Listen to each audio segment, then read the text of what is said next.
pessoal, sejam todas e todos bem-vindos ao canal Filosofia da Psique.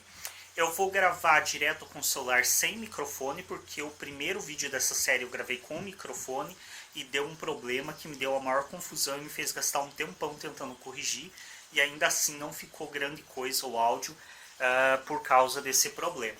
Enfim, se você não assistiu aos dois vídeos anteriores dessa série, assista, são importantes. No primeiro eu falo sobre alimentos, no segundo eu falo sobre possibilidades de causa para transtornos de alimentação.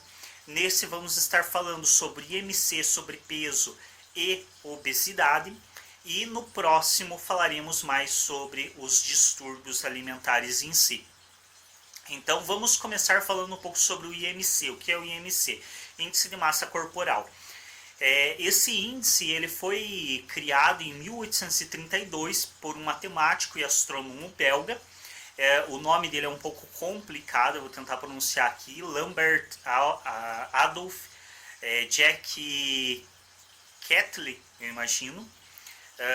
Ele viveu de 1793 a 1874. E inicialmente esse índice ele foi chamado de índice Kettler, o sobrenome do criador, e depois foi rebatizado de IMC, Índice de Massa Corporal, em 1972. E posteriormente ele foi adotado pela Organização Mundial da Saúde como um método para medir a obesidade ou sobrepeso, ou também a magreza excessiva ali, que está fora do que é entendido como um padrão. Qual que é a primeira crítica grave que existe com relação ao IMC? Ele é uma escala, primeiro que já temos que pegar a época que ele foi criado. Então ele é uma escala de 1832. Vamos relembrar lá como era a medicina de 1832. Nós tínhamos uma medicina que utilizava como métodos sanguessuga, sangria, banhos de água quente, água gelada, alguns métodos com cadeira rotativa, com algumas coisas que se assemelhavam a torturas medievais. Boa parte, se não quase todos os métodos da medicina dessa época, que é por volta de 200 anos atrás, são repudiáveis e não praticados mais. Porém, um índice que foi criado nessa mesma época ainda é utilizado como método avaliativo para saber se um sujeito está ou não com sobrepeso. Então percebam que aqui a gente já tem uma coisa bem criticável. A gente está falando de utilizar um índice que foi criado há mais de 200 anos atrás, sendo que todos os métodos, se não todos, a imensa maioria dos métodos de ciência médica dessa época já foram descartados, porque foram considerados inadequados e ineficientes, mas ainda assim a gente se utiliza de um método de medição de massa corporal que é dessa mesma época. Então percebam que aqui a gente já tem uma disparidade bem grande aqui, algo bem a se pensar. Qual que é o outro problema desse método? Além de ser, obviamente, um método que é bastante arcaico e já está bem ultrapassado e que precisaria ser revisto. O método de IMC, ele é muito geral e ele desconsidera totalmente por exemplo, dimensão óssea do sujeito. Ele desconsidera totalmente questões como, por exemplo, diferença entre homem e mulher. Ele desconsidera, por exemplo, a diferença entre músculo e gordura. Então, por exemplo, uma pessoa com 1,75 com 100 quilos, no índice de massa corporal vai estar como uma pessoa obesa, uma pessoa que está acima do sobrepeso. Porém, se a gente for pegar, por exemplo, os lutadores de MMA, eles chegam muito próximo dessa medida. E não são, a maioria deles não são pessoas com sobrepeso. Então, se você pegar, por exemplo, as pessoas que praticam muita academia e que têm músculos muito desenvolvidos, a tendência é que essas pessoas elas apareçam no índice de massa corporal como estando em sobrepeso ou obesas, sendo que na verdade a maioria delas tem muito pouca gordura. Então, o índice de massa corporal ele não sabe distinguir gordura de musculatura e de outros aspectos, como por exemplo o peso ósseo, o que faz com que ele seja um método extremamente arcaico e questionável. Como que a gente pode resolver um pouco melhor isso? Bom, existem profissionais da área da saúde, como por exemplo educadores físicos, professores de educação física, pessoas da própria área da medicina, que têm um pouco mais de habilidade e conhecimento para estar utilizando esse índice de massa corporal de uma maneira mais adequada, fazendo ali medições adequadas, considerando essas questões de o que é gordura, o que é músculo, o que pode ou não ser contabilizado junto. Então esse já é um aspecto assim que favorece um pouco mais. Porém, ainda há um grande problema aqui, que o índice de massa corporal por si, mesmo quando nós falamos em gordura, ele não diz tanta coisa assim. Então vamos lá. Primeiro vamos falar aqui um pouco sobre o índice de massa corporal. Ele é uma conta ali que você faz a altura e peso, a altura multiplicada o peso multiplicado pela altura, dividido por, agora não me recordo de memória, deixa eu procurar aqui, eu já digo para vocês.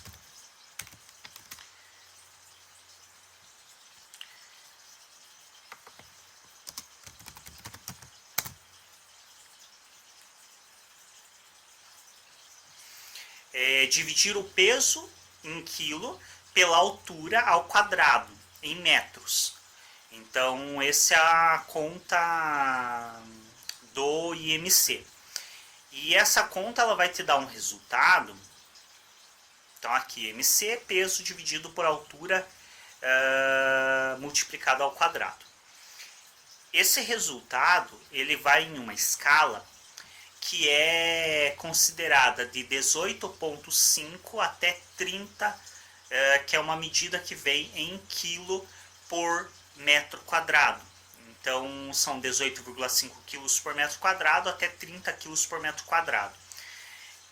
De 18,5 até 18,5 quilos por metro quadrado é considerado como uma magreza extrema, então é considerado como estando abaixo do peso ideal.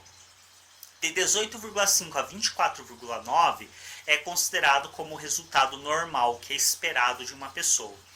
E de 24,9 até 30 quilos por metro quadrado é considerado como sobrepeso.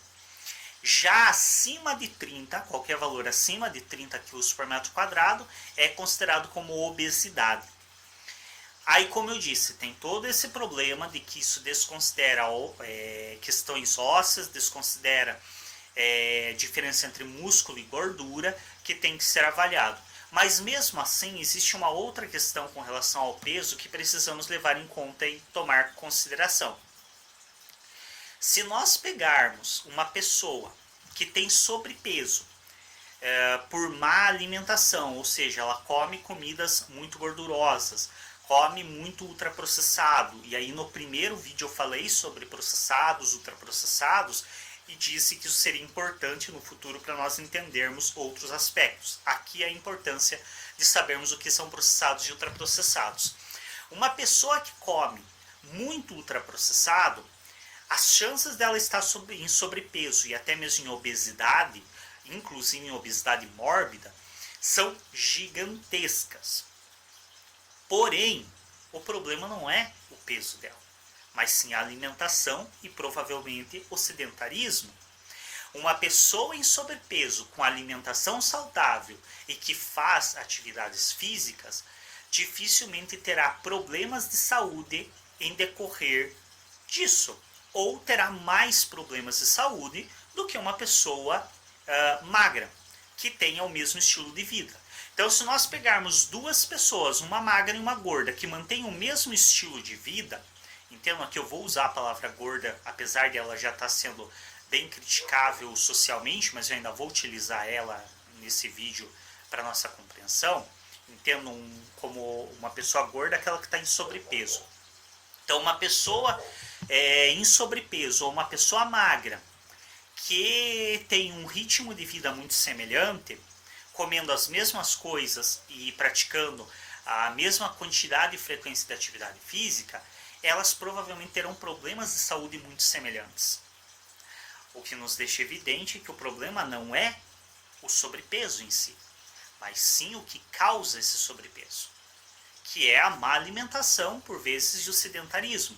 Já uma pessoa que tem sobrepeso com alimentação saudável, aí lembremos lá do primeiro vídeo onde falávamos sobre o alimento. Então, uma pessoa que está com sobrepeso por comer in natura e levemente processados. Então, os alimentos que são muito pouco processados ou até mesmo processados em casa e alimentos in natura. Então, é uma pessoa que em geral come grãos, come frutas e verduras, come carnes ali menos gordurosas.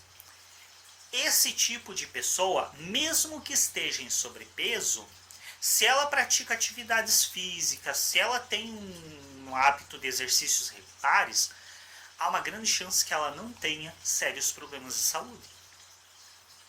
Então aqui existe uma questão muito importante para entendermos os distúrbios de alimentação e de imagem.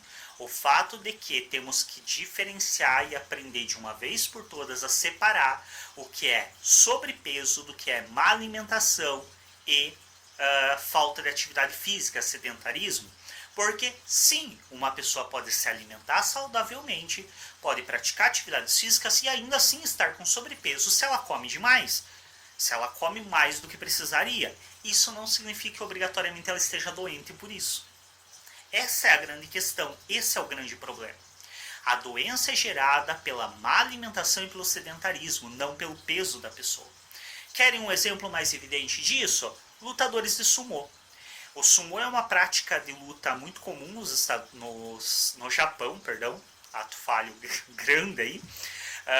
No Japão é muito comum lutadores de sumô, que é uma prática de luta onde dois lutadores, eles entram em uma espécie de ringue redondo, que tem um nome próprio, agora não me recordo, e eles têm a finalidade de ou jogar um dos lutadores, um deles jogar o outro para fora do ringue, ou então fazer com que ele se apoie no chão com algo além da sola dos pés. Então, se derrubar no ringue, se outro tiver que pôr a mão para se apoiar ou cair fora do ringue, o que conseguiu permanecer em pé e derrubar esse é vencedor.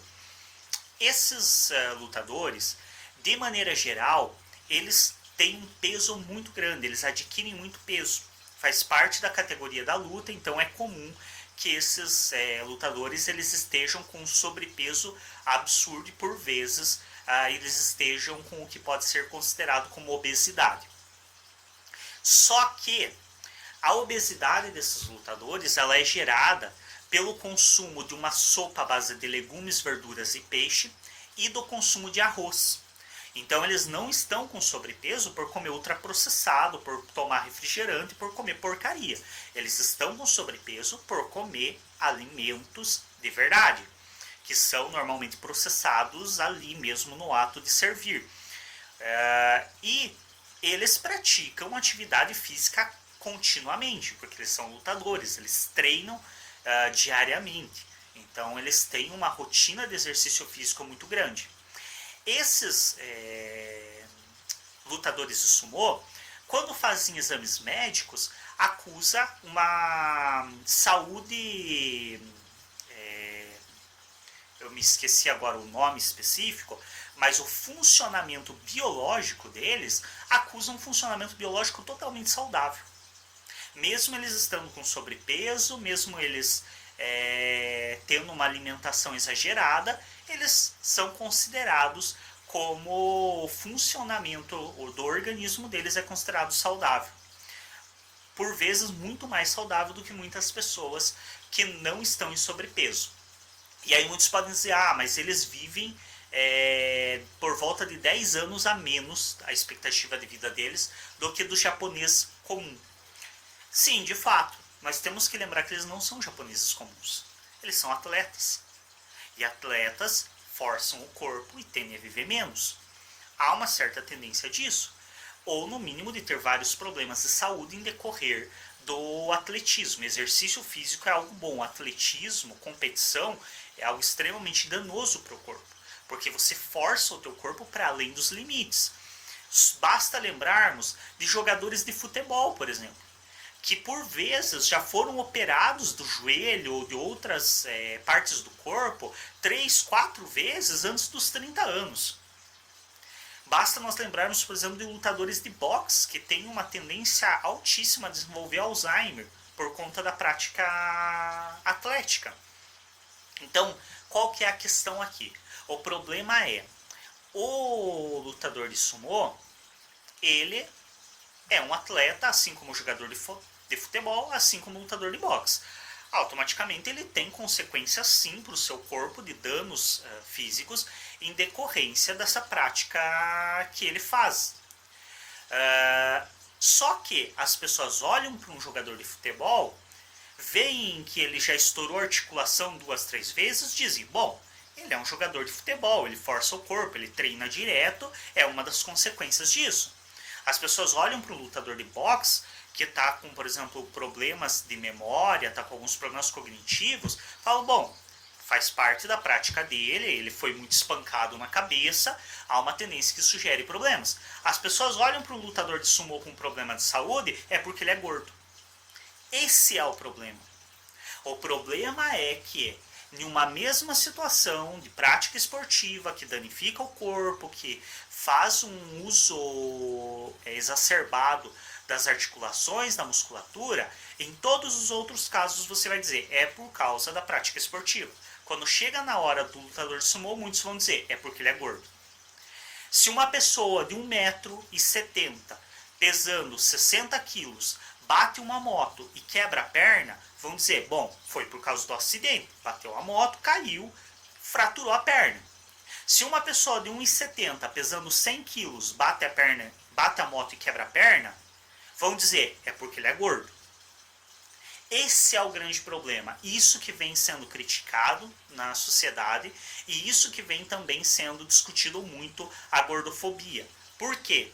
Porque quando você olha para uma pessoa magra, que tem diabetes, que tem hipertensão, que tem vários problemas de saúde, você diz, bom, pode ser má alimentação, pode ser genético, pode ser várias coisas. Você vai explorando e tentando entender o que pode ser.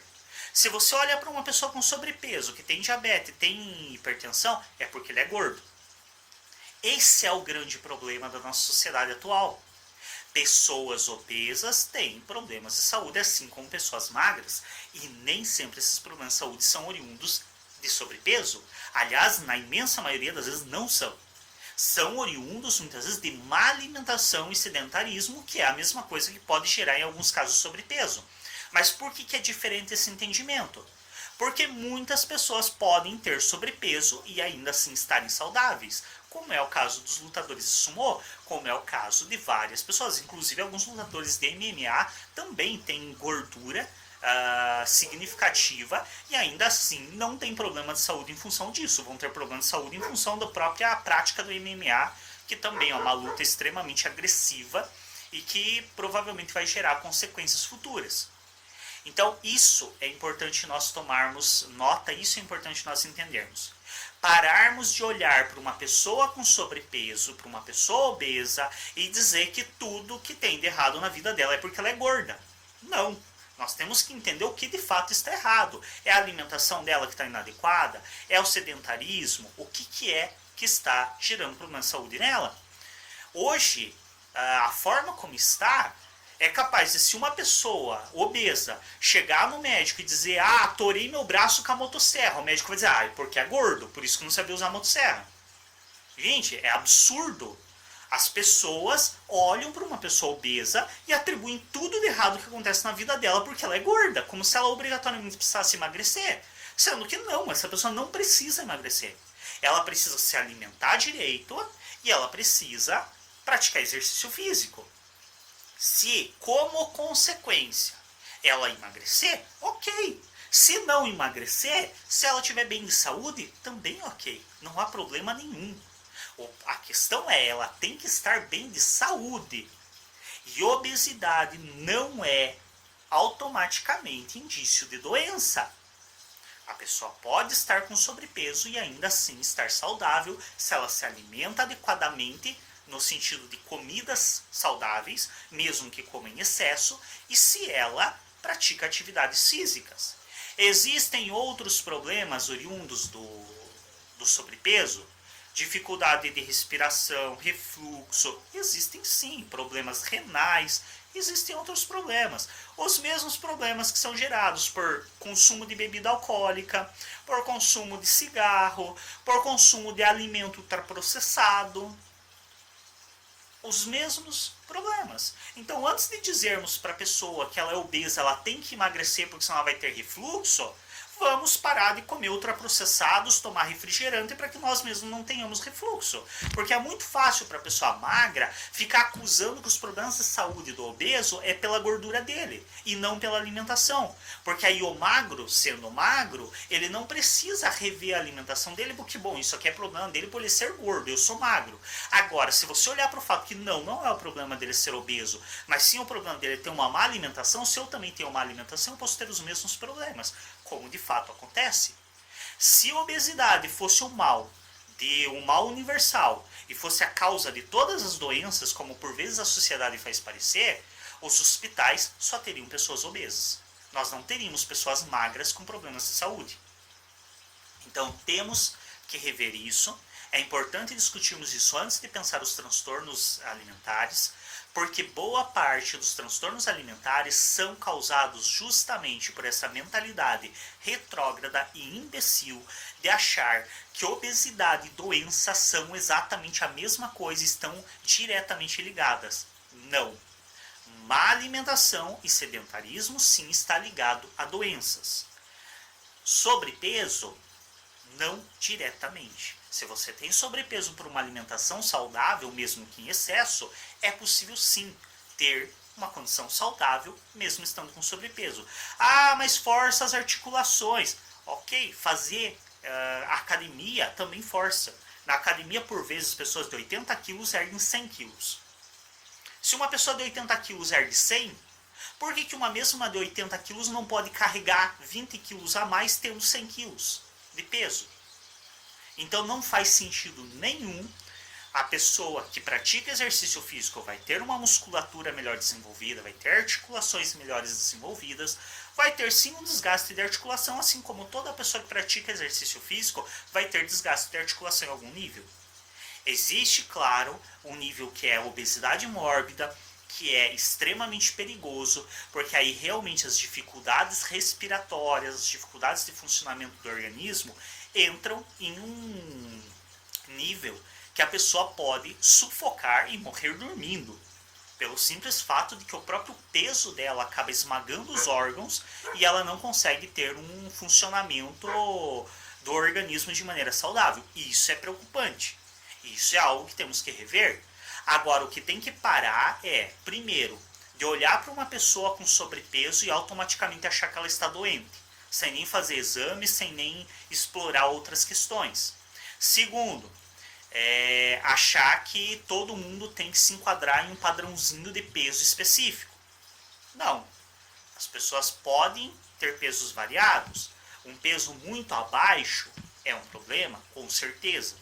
Porque diferente do peso acima, onde pode ser inclusive músculo, podem ser outras questões, um peso muito abaixo, a gente entra numa questão de falta de nutrientes, a gente entra em uma questão que já é realmente adoecedora e problemática, assim como a obesidade mórbida. Mas tem que se entender que há uma flexibilidade muito maior nessa ideia que a sociedade faz do índice de massa corporal. Você pode estar acima desse índice e você pode ser plenamente saudável. Assim como você olhar para uma pessoa e considerar ela gorda, não significa que ela seja doente. Ela pode sim estar numa aparência que para você é de sobrepeso e ainda assim ela estar saudável por se alimentar com alimentos saudáveis e por ter práticas de exercícios físicos.